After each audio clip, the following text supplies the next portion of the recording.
اللہ رب العالمین اپنے پاک کلام میں فرماتے ہیں وجاء الحق وزهق الباطل ان الباطل كان زهوقا کہ اللہ کے نزدیک کیا ہے؟ صرف اور صرف حق ہے، اور وہ حق جو ہے وہ ہمیشہ باطل پر غالب رہے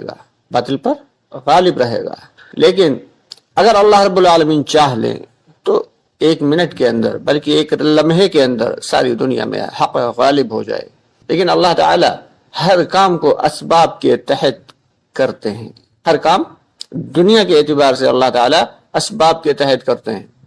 اگر ایسا نہ ہوتا تو اللہ کے نبی صلی اللہ علیہ وسلم سے زیادہ دعائیں مانگنے والا کون تھا؟ مدینے میں بیٹھ کے اور ہر طرف خیر ہی خیر پھیل جاتی، ہر طرف حق ہی حق پھیل جاتا، لیکن اللہ تعالی نے چونکہ دنیا کو اسباب کے تحت دنیا کو چلایا ہے۔ جیسے کہ حضرت عیسیٰ علیہ السلام جب اتریں گے تو چوتھے آسمان سے 2 فرشتوں کے کاندھوں پہ ہاتھ رکھے دمشق کی مسجد کے اونچے مینارے پہ اتریں گے، اور اس کے بعد فرشتے تو چلے جائیں گے، حضرت عیسیٰ علیہ السلام فرمائیں گے کہ میرے لیے سیڑھی لگاؤ۔ لوگ کہیں گے حضرت آپ اتنے اونچائی سے آسمانوں سے تو بغیر سیڑھی کے آ گئے اور یہاں پہ آپ کو سیڑھی کی ضرورت پڑ رہی ہے، تو وہ کہیں گے کہ اب ہم دنیا میں آ گئے ہیں، اس لیے دنیا چونکہ دارالاسباب ہے اس لیے دنیا میں آنے کے بعد ہر کام سبب کے تحت ہی ہوگا، چنانچہ سیڑھی لگائی جائے گی، تب حضرت عیسیٰ علیہ السلام تشریف لائیں گے نیچے۔ تو دنیا اللہ تعالیٰ نے اسباب کے تحت چلائی ہے۔ اب ذرا اندازہ لگائیں کہ دنیا میں باطل طاقتیں کتنی محنت کر رہی ہیں، باطل کو پھیلانے کے لیے کتنی محنتیں کی جا رہی ہیں اور کتنی کوششیں کی جا رہی ہیں اور کتنا مال خرچ کیا جا رہا ہے۔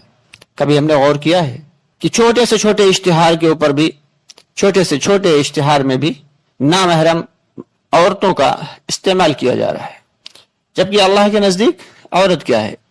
عورت کو چھپانے والی چیز ہے، لیکن عورت کو بڑھاوا دیا جا رہا ہے، کھولا جا رہا ہے، کیونکہ فرماتے ہیں کہ نظر جو ہے وہ شیطان کے تیروں میں سے ایک تیر ہے، اور عورت جو ہے وہ بے پردہ عورت شیطان کے لیے ترنے والا ہے۔ اللہم انی اعوذ بک من فتنۃ النساء، یہ دعا مانگی جاتی ہے۔ یہ دوستو اسی لیے ہے کہ عورت کا فتنہ بہت بڑا فتنہ ہے۔ ویسے تو بہت بڑا فتنہ مال ہے، لیکن اگر مال سے بھی بڑا کوئی فتنہ ہو سکتا ہے تو وہ عورت ہے۔ تو باطل طاقتیں محنتیں کر رہی ہیں، کوششیں کر رہی ہیں، اور زبردست طریقے سے جو ہے منصوبہ بندی کے ساتھ دنیا میں برائی کو عام کرنے کے لیے محنتیں کی جا رہی ہیں۔ لوگ اپنے آپ کو وقف کر رہے ہیں، لوگ اپنی جان مال وقت سب کچھ جو ہے باطل کو پھیلانے میں لگانے کے لیے محنت میں لگے ہوئے ہیں۔ لیکن ہم کتنی محنت میں لگے ہوئے ہیں؟ ہم جو حق پر ہیں اور حق کو پھیلانے کی کوشش میں لگنا چاہیے، تو ہم کتنی محنت کر رہے ہیں حق کو پھیلانے کے لیے؟ کتنا وقت لگا رہے ہیں، کتنا جان لگا رہے ہیں، کتنا مال لگا رہے ہیں اللہ کے راستے میں؟ ہمارے مال سے ہمارے بھائیوں کو کتنا نفع پہنچ رہا ہے؟ ہماری جان سے ہمارے بھائیوں کو کتنا نفع پہنچ رہا ہے؟ اپنے بھائیوں پر ہم کتنا وقت صرف کر رہے ہیں؟ اس تو کبھی ہم نے غور کیا؟ کتنی جدوجہد کر رہے ہیں ہم دین کو پھیلانے کی، دین کو عام کرنے کی؟ دوستو بڑے ہی افسوس کی بات ہے، جبکہ اللہ کا حکم ہے کہ جب تک باطل کی جدوجہد اور باطل کی محنتوں سے زیادہ اور باطل کی قربانیوں سے زیادہ حق والے محنت اور کوشش نہیں کریں گے، تب تک حق بلا کیسے غالب آئے؟ کیونکہ دنیا میں ہر کام اسباب کے تحت ہوا کرتا ہے۔ کتنے بھائی ہمارے ایسے ہیں کہ جو دین کی جدوجہد کے لیے، دین کو عام کرنے کے لیے، ایمان والوں کو اسلام کی جانب بلانے کے لیے، اللہ کے بندوں کو اللہ کی طرف بلانے کے لیے محنت میں لگے ہوئے ہیں۔ مشکل سے 2%، 4% یا 5%، اور لگنا کتنا چاہیے تھا کہ امت محمدیہ کے ہر فرد کو اللہ تعالی نے داعیانہ صفت سے نوازا ہے۔ امت محمدیہ کی ہر فرد کو، مرد و عورت کو اللہ تعالی نے داعیانہ صفات سے نوازا ہے، کیونکہ اللہ تعالی کو ہر مرد و عورت سے دعوت کی محنت کا کام لینا ہے۔ اسی لیے اللہ تعالی نے رسولوں کا، نبیوں کا سلسلہ بند کر دیا، کیونکہ یہ کام امت محمدیہ کو دیا گیا۔ کتنے لوگ کام کر رہے ہیں؟ ارے کام کی تو بات چھوڑیے، کتنے لوگ اللہ کے حکموں کو پورا کر رہے ہیں؟ کتنے لوگ 5 وقت کے اہتمام کے ساتھ نماز پڑھ رہے ہیں؟ کتنے لوگ روزہ رکھتے ہیں؟ کتنے لوگ اللہ کے حکموں کو پورا کر رہے ہیں، کتنے لوگ جھوٹ سے بچ رہے ہیں، کتنے لوگ غیبت سے بچ رہے ہیں، کتنے لوگ جو ہے وہ سود لینے سے بچ رہے ہیں، کتنے لوگ جو ہے وہ مکاری اور بے حیائی سے بچ رہے ہیں، کتنے لوگ بچ رہے ہیں۔ دوستو کبھی ہم نے غور کیا ہے اس بات پر؟ نہایت افسوس کی بات ہے کہ جو کام کرنے کے تھے ان کاموں کو ہم نے چھوڑا، اور جو کام نہ کرنے کے تھے ان کاموں پر ہم وقت، مال اور پیسہ سب کچھ جو ہے ضائع کر رہے ہیں، ساتھ ہی ساتھ جان بھی ضائع کر رہے ہیں۔ اللہ حفاظت فرمائے، اللہ حفاظت فرمائے۔ بڑے ہی اہم سوچ اور غور و فکر کی ضرورت ہے دوستو کہ آج امت کا حال کیا ہو گیا۔ مسجدوں میں چند نمازی دیکھ کے ہمیں لگتا ہے کہ سارے کے سارے لوگ نیک بن گئے، چند لوگوں کو جھولا اٹھائے اللہ کے راستے میں نکلتے ہوئے دیکھ کر ایسا لگتا ہے کہ سارے کے سارے لوگ نیک بن گئے۔ دوستو ایسا نہیں ہے۔ نماز، روزہ، زکوٰۃ، حج، یہ ہم سب کی ذمہ داری ہے، یہ تو ہمیں کرنا ہے، اس کے باوجود نہیں کر رہے ہیں، اللہ کے حکموں کو توڑ رہے ہیں، نبی کی سنتوں کا جنازہ نکل رہا ہے۔ لیکن افسوس کی بات ہے کہ ہمارے کان پر جوں نہیں رینگتی۔ ہم اپنے مال و زر میں اور اپنے عشرت قدوں میں ایسے محو ہیں کہ لگتا ہے کہ بس جنت یہی ہے، اور جنت کے سبھی طلبگار ہیں، جنت ہر ایک کو چاہیے۔ تو بھائی جنت ایسے مل جائے گی؟ جنت کے لیے تو محنت و مجاہدہ، مشکلیں اور آفات سے نپٹنا پڑے گا۔ جب اللہ رب العالمین نے جہنم کو بنایا تو حضرت جبرائیل علیہ السلام سے کہا جاؤ دیکھ کے آؤ۔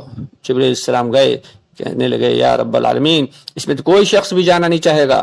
پھر اللہ تعالیٰ نے اسے عیاشیوں سے، برائیوں سے اور مال و زر سے خوب ڈھانپ دیا۔ جب دوبارہ گئے دیکھنے، کہنے لگے اللہ اس سے تو کوئی بچ ہی نہیں سکتا۔ پھر اللہ تعالیٰ نے جنت بنائی تو اللہ رب العالمین نے کہا جاؤ جبرائیل دیکھ کے آؤ۔ جبرائیل علیہ السلام آئے، دیکھا، کہنے لگے اے رب العالمین جو شخص اس جنت کو دیکھ لے گا وہ ہر ممکن کوشش کرے گا اس میں آنے کے لیے۔ تو اللہ تعالیٰ نے آلام و مصائب، پریشانیاں، آفات، بلیات اور مشکلات سے ڈھانپ دیا جنت کو۔ اب جب دوبارہ دیکھا جبرائیل علیہ السلام نے کہا اے اللہ اس میں تو جانے کے لیے بڑا مشکلیں، بڑا درپیش ہوں گی، بہت مشکلات درپیش آئیں گی۔ تو دوستو ہمیں دین پر چلنا ہے تو اس کے لیے محنت، مشقت اور کوشش سبھی کچھ کرنا ہے، جان بھی لگانا ہے، وقت بھی صرف کرنا ہے، اور ساتھ ہی ساتھ محنت اور کوشش اور ذہنی ذرائع کا استعمال بھی کرنا ہے، اور اپنے آپ کو مضبوط رکھنا ہے، کیونکہ اللہ کے نزدیک طاقتور مومن کمزور مومن سے زیادہ افضل ہے۔ تو دوستو ہم سب کی ذمہ داری یہ ہے کہ ہم کوشش کریں اور محنت کریں اور اس بات کے لیے جو ہے کوشاں ہو جائیں کہ ہمارا ہر بھائی دعوت کی محنت سے جڑ جائے، ہماری ہر بہن دعوت کی محنت سے جڑ جائے، تاکہ دین ہماری آنے والی نسلوں تک باقی رہ جائے۔ ورنہ جو حالات چل رہے ہیں، جو ماحول بنے ہوئے ہیں، اور دنیا میں جو آفات اور بلیات چل رہی ہیں، انہیں دیکھ کر تو ایسا لگتا ہے کہ ایک ایمان والے کا ایمان پر قائم رہنا بڑا مشکل ہو جائے گا۔ دوستو ایمان جو ہے وہ قربانی مانگتا ہے، اسلام جو ہے وہ قربانی مانگتا ہے۔